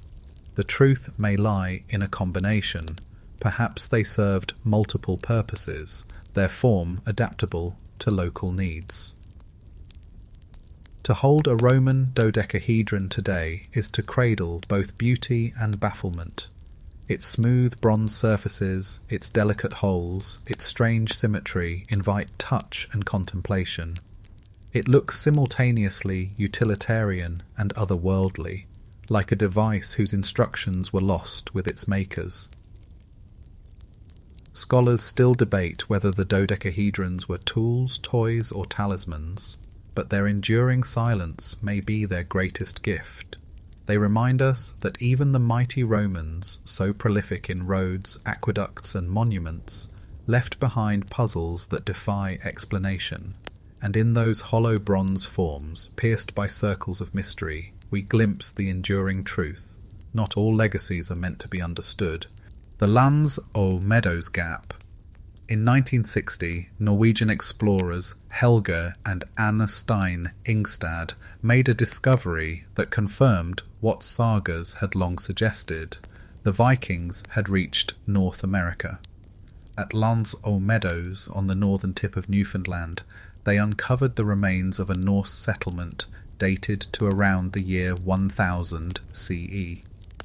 The site contained turf-walled buildings, ironworking evidence, and unmistakable artifacts of Norse origin. It proved that Leif Erikson's voyages to Vinland were not just legend.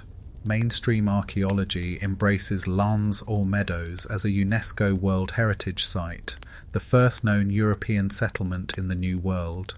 Yet here lies the enigma. It is the only confirmed site.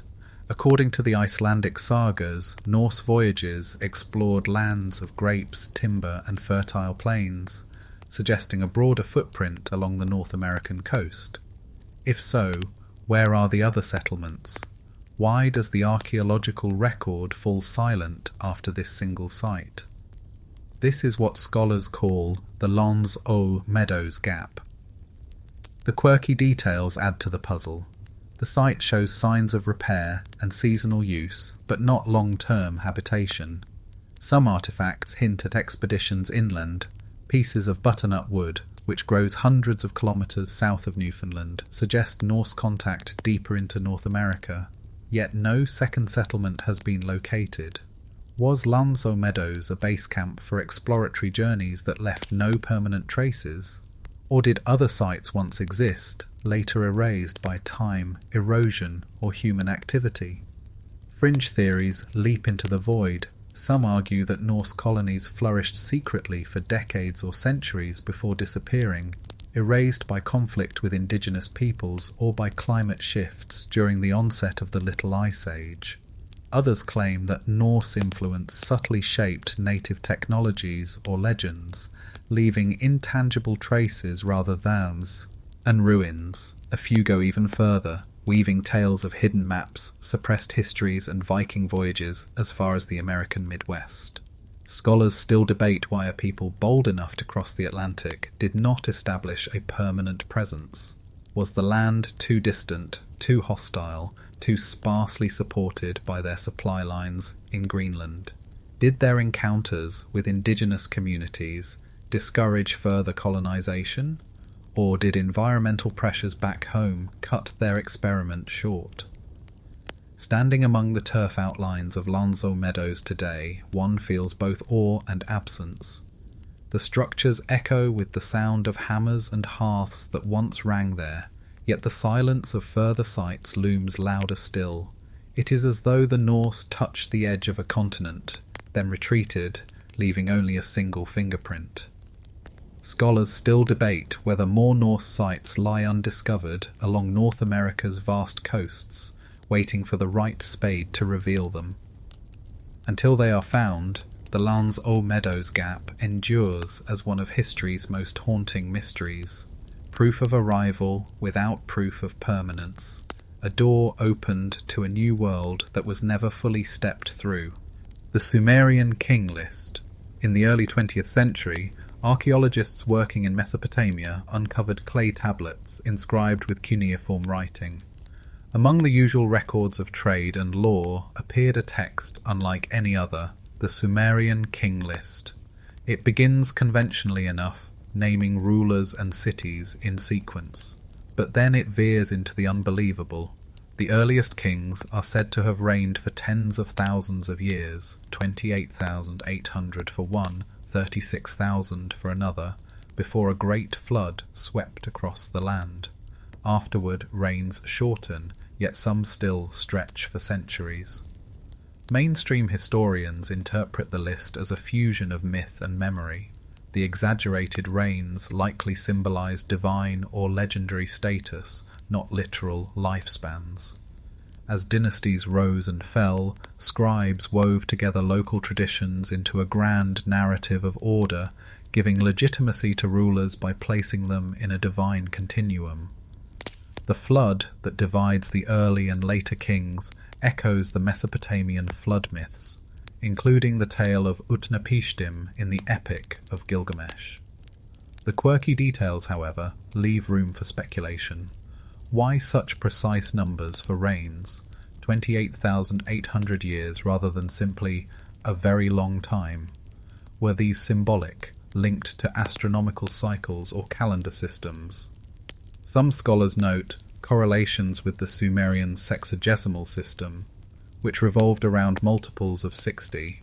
The king list may encode cosmological patterns disguised as history. Fringe theories seize on this possibility. Ancient astronaut enthusiasts argue the king list records real rulers, beings who are not human but extraterrestrial visitors living for millennia. Others see it as proof of a forgotten advanced civilization before the flood, echoing global legends of antediluvian kings and lost golden ages. For them, the text is not metaphor but history, preserved imperfectly through myth. Scholars still debate Wetphenesus. Her the king list should be read primarily as propaganda, mythology, or fragmented memory of real events. Some reigns, particularly later ones, correspond with known archaeological evidence, names of rulers and cities that have been independently verified.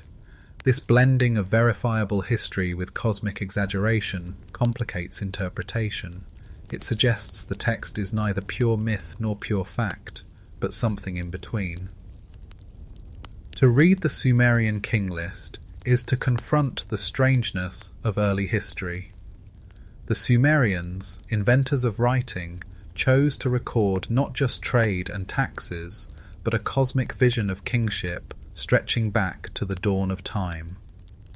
Whether those impossibly long reigns represent stars, gods, or lost ages, they remind us how different the ancient worldview was, where divine and human, myth and record were not separate, but woven together.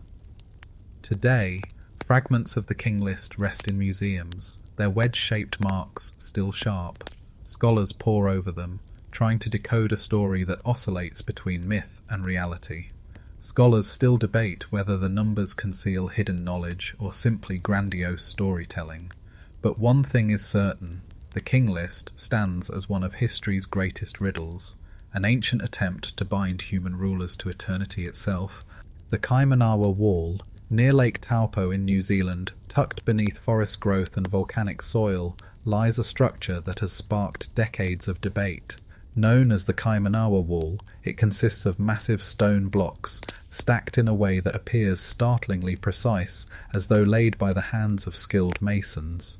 The blocks, some over 2 meters wide, seem to fit together with clean lines and flat faces. To the casual eye, it looks like the ruin of an ancient temple or fortress, far older than any known Polynesian settlement. Mainstream geologists insist the wall is a natural formation. They argue the blocks are ignimbrite, a type of volcanic rock that naturally fractures into regular rectangular shapes.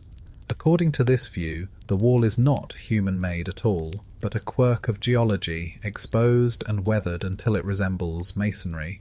For many scientists, the mystery ends there, but the quirky details trouble this explanation. Some blocks appear to interlock in ways difficult to ascribe to random fracture. Certain edges look as though they were beveled, while the faces align with uncanny neatness. Local oral traditions add fuel. Maori elders have spoken of ancient peoples who lived in the land before their ancestors, though such stories remain contested and often symbolic. Could the wall be a remnant of a forgotten culture? Fringe theorists have embraced the possibility. Some claim the Kaimanawa Wall is evidence of a pre-Polynesian civilization in New Zealand, perhaps linked to the semi-mythical Waitaha people said to have inhabited the islands before the Maori. Others extend the theory further, seeing in the wall echoes of South American masonry, such as the stonework of the Inca. Could voyagers have crossed the Pacific long before European contact, leaving their mark in stone? Scholars still debate how much of the wall's appearance is natural and how much, if a need, might be human alteration. The line between geology and architecture can blur. Nature often produces forms that mimic design. Yet the wall's striking resemblance to deliberate construction continues to spark fascination, drawing visitors who swear it feels too regular, too purposeful, to be an accident of volcanic rock. Standing before it, one senses the tug of deep time. If it is natural, then nature herself is a master mason, crafting illusions of human presence. If it is human-made, then the history of New Zealand is far older and stranger than we know. Either way, the Kaimanawa Wall is a reminder of how easily stone can deceive, and how eagerly we search for traces of forgotten builders in the patterns of the earth. Scholars still debate whether the wall is an artifact or a natural wonder. But to walk along its blocks, to touch the cool surfaces aligned like bricks, is to feel the echo of ancient labour, even if that labour belonged not to people, but to fire, pressure and time. The Hellenikon Pyramid. Not far from the village of Argolis in Greece, a weathered stone structure rises on a low hill. At first glance it resembles a small fortress, thick walls of limestone blocks, a narrow entrance, a collapsed roof. Yet its shape is unmistakable, sloping sides converging toward a peak. Known as the Pyramid of Hellenikon, it is one of several pyramid-like ruins scattered through Greece. Unlike Egypt's famous monuments, however, these structures remain virtually absent from written records, their purpose and age uncertain. Mainstream archaeologists tend to view the Hellenikon site as a guardhouse or watchtower, likely constructed during the classical or Hellenistic periods, around the 4th century BCE. Its location near ancient roads would have made it ideal for controlling movement through the countryside. Yet the pyramid-like design sets it apart from typical fortifications of the era, raising questions about why such a form was chosen. Quirky details complicate the timeline. In the 1990s, a team of Greek researchers conducted thermoluminescence dating on the stone surfaces, claiming the structure could be as old as 2700 BCE, older than the pyramids of Giza. If accurate, this would overturn established chronology, suggesting that pyramid building was not limited to Egypt and Mesoamerica, but appeared independently in Greece as well. Critics quickly challenged these results, arguing that the dating method was misapplied and that stylistic evidence pointed firmly to a later date. The debate remains unresolved. Fringe theories seized on the idea of an ancient Greek pyramid tradition. Some speculate that the Hellenikon pyramid was a tomb echoing Egyptian practices, or even a ceremonial monument tied to lost knowledge. Others imagine a forgotten seafaring culture that spread pyramid building across the Mediterranean and beyond. For these theorists, the Hellenikon structure is not an anomaly, but a missing link in a global architectural pattern. Scholars still debate what the pyramid truly represents. If it was merely a garrison, why adopt a pyramid form? If it was ceremonial, Why are there no inscriptions, burials, or artifacts to confirm such a role? Its silent stones refuse to answer. Nearby, similar ruins known as Greek pyramids deepen the mystery, though none are as intact as Hellenikon. Today, the site stands largely overlooked, its walls weathered but enduring. Visitors walk among its stones, tracing their fingers along blocks that may have been laid by soldiers 2 millennia ago, or by builders thousands of years earlier still. The sloping walls rise toward the sky, echoing a form that has captivated human imagination worldwide, the pyramid, geometry of both power and mystery. Scholars still debate whether the Hellenikon pyramid is fortress, tomb, or something else entirely. What is certain is that it unsettles neat narratives of architectural history. To gaze upon it is to see Greece not just as the land of columns and temples, but as a place where even pyramids rise, quietly rewriting the boundaries of the ancient world, the Mystery Hill of New Hampshire. In the forests of Salem, New Hampshire, lies a site often nicknamed America's Stonehenge. Known more formally as Mystery Hill, it consists of a maze of stone walls, chambers, and standing slabs spread across 30 acres. To wander its paths is to encounter dolmen-like tables, underground passages, and alignments with the solstices, all seemingly out of place in New England's colonial landscape. The question is simple yet profound. Who built it, and when? Mainstream archaeologists tend to view Mystery Hill as a patchwork of colonial-era farming structures. Early settlers built stone walls, root cellars, and animal pens, and over centuries these constructions may have merged into the strange arrangement seen today. In this reading, the site is not prehistoric, but a byproduct of pragmatic agriculture, later romanticized by those who stumbled upon its eerie shapes. Yet the quirky details resist easy dismissal. Some of the chambers are roofed with massive capstones, far larger than ordinary farm work would require. Certain standing stones line up with solar events, such as the rising sun on the summer solstice. The complexity of the site, its overlapping walls, carved drains, and odd niches, suggests more than mere practicality. Fringe theories flourish in the gaps. Some claim Mystery Hill was built by Celtic or Phoenician voyagers, transatlantic visitors who left behind a ceremonial complex long before Columbus.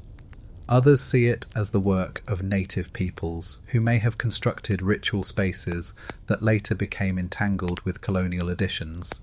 A few go further still, proposing it as part of a global megalithic tradition, linking New England to Stonehenge, Karnak, and beyond. Scholars still debate whether the astronomical alignments are intentional or coincidental. Were the stones carefully placed to mark seasonal cycles, or did observers simply project meaning onto random arrangements? Excavations have yielded artifacts from different periods, some ancient native tools, others colonial objects, further muddying the timeline.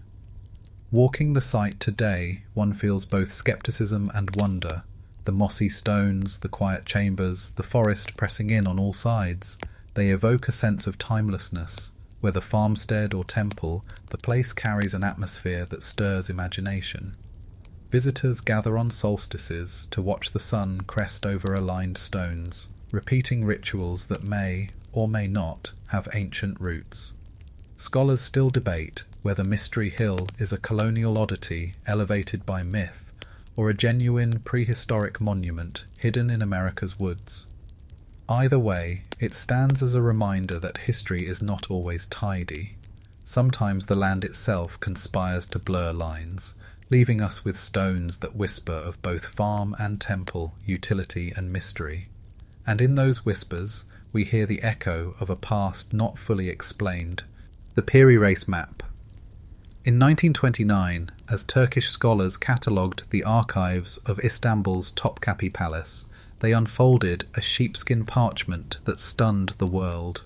Drawn in 1513 by the Ottoman admiral and cartographer Piri Reis, the map depicted parts of Europe, Africa, and the Americas. This alone was remarkable. Columbus had sailed barely 2 decades earlier, but what caught immediate attention was the map's southern section, a coastline resembling Antarctica, drawn centuries before its official discovery. Mainstream historians note that the Piri Reis Map was a compilation. Inscriptions on the parchment reveal that Piri relied on earlier charts, some from Arab and Portuguese sources, and perhaps even remnants of ancient Greek maps. The southern landmass, many argue, is not Antarctica at all, but a distorted version of South America, elongated by the limitations of projection. Still, the uncanny resemblance fuels debate. The quirky details multiply. The map seems to show features like rivers and bays that correspond to Antarctica's actual coast, but without its ice. If true, this would imply knowledge of the continent's shoreline long before modern exploration, and perhaps before it became ice-bound thousands of years ago. How could such data have reached a 16th century admiral? Fringe interpretations abound. Some suggest the Piri Reis Map preserves knowledge from a lost civilization, Atlantis perhaps, whose seafarers charted the globe in deep antiquity. Others claim it proves advanced navigation in the ancient world, with techniques rivaling satellites. A few even propose extraterrestrial assistance, pointing to the precision of the supposed Antarctic outline as evidence of outside help. Yet scholars still debate whether the resemblance is coincidence, imagination, or something more. Cartography in the age of exploration was as much art as science. Coastlines were stretched, head compressed and guessed at. Strange creatures populate the seas of the Piri Reis Map, part folklore, part error. But alongside the mythical, the map incorporates genuine accuracy. It depicts South America's east coast with surprising precision, evidence that knowledge was indeed circulating widely among navigators of the time. To hold the Piri Reis Map in mind is to glimpse a world both expanding and mysterious. In 1513, the edges of the known Earth were still fluid, and yet here was a chart suggesting someone had seen further, recorded more than history allows. Whether the southern landmass is Antarctica, South America, or something in between, the map embodies the collision of knowledge and imagination. Scholars still debate the true origins of Piri Reis's sources. Were they merely Portuguese charts now lost, or fragments of something much older? Until more evidence surfaces, the map will remain what it has always been, a parchment puzzle, half fact, half legend, bridging the gap between history and possibility. Conclusion. From copper scrolls to lost swords, from lizard-faced idols to mysterious maps, these 30 enigmas remind us that history is not a closed book, but a library full of missing volumes. Each mystery lingers because it resists the tidy boundaries of explanation. Some may one day be solved by new discoveries, others may prove to be natural accidents or human errors, and still others may never yield their secrets at all. Yet their power lies not only in what they hide, but in what they awaken in us. They draw us into conversation across centuries, linking our curiosity to the hopes and fears of those who came before. They remind us that even in an age of satellites and science, the past can still surprise us. And perhaps that is the greatest mystery of all, that wonder itself is timeless, and that in seeking answers we become part of the story we long to understand.